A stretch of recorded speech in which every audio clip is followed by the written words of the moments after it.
Soo kac adigoo xog ogaal ah. Turkiga ayaa markii ugu horeysay maanta soo bandhigay gantaal la yiraahdo Yildirim oo la sheegay in uu yahay nooca balaastiga ah oo aad xawaarihiisu u sarreeyo oo ah hypersonic, kaas oo la sheegay in uu gaari karo masaafo dhan 6,000 oo kiiloomitir, wuxuuna 25 jeer ka dheereeyaa inta uu gaari karo codka laba qof oo is hor fadhisa, maadaama la sheegay in uu xawaarihiisu yahay 25 mayl. Soo bandhigistan ayaa ka dhigaysa Turkiga in uu ka mid noqonayo dalal kooban ee haysta gantaalada xawaarahooda ka sarreeya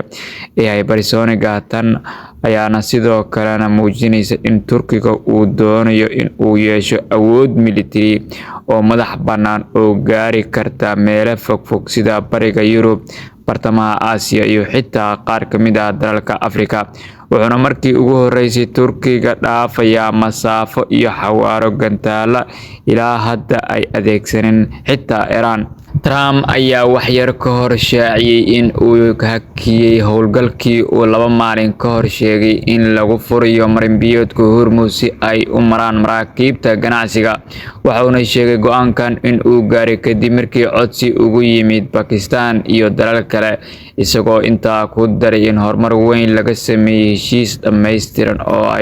kama dambays ah oo ay gaaraan Mareykanka iyo dadweynaha Iran. Isla markiiba Trump uu ku dhawaaqay hadalkan, warbaahinta dowladda Iran ayaa baahisay waxa ayna sheegeen Trump mar kale ayuu baqay oo dib u gurasho ayuu sameeyay ay leeyihiin.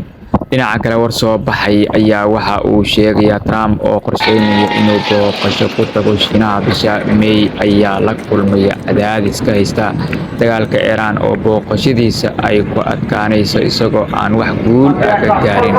Xaaladda la sheegay inay faa'iido badan siinayso hogaamiyaha Shiinaha Xi Jinping sida ay baahisay CNN. Warbixin ay sheegtay sidoo kale Axios ayaa iyaduna baahisay in uu Trump dareemayo hoos u dhac weyn, isla markaana uu isku dayayo ka hor kulanka uu la qaadanayo Xi Jinping inuu dagaalka Iran ka raadiyo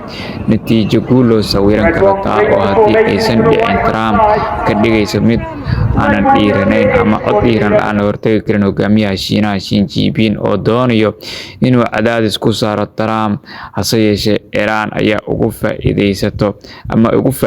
inuu Mareykanka bedelo mowqifkiisa uu ku taageerayo jasiiradda Taiwan, iyadana xitaa mas'uuliyiinta Taiwan ay ka digeen in wadahadallada Trump iyo Xi Jinping lagu daro mustaqbalka jasiiradda Shiinaha uu doonayo in uu la wareego.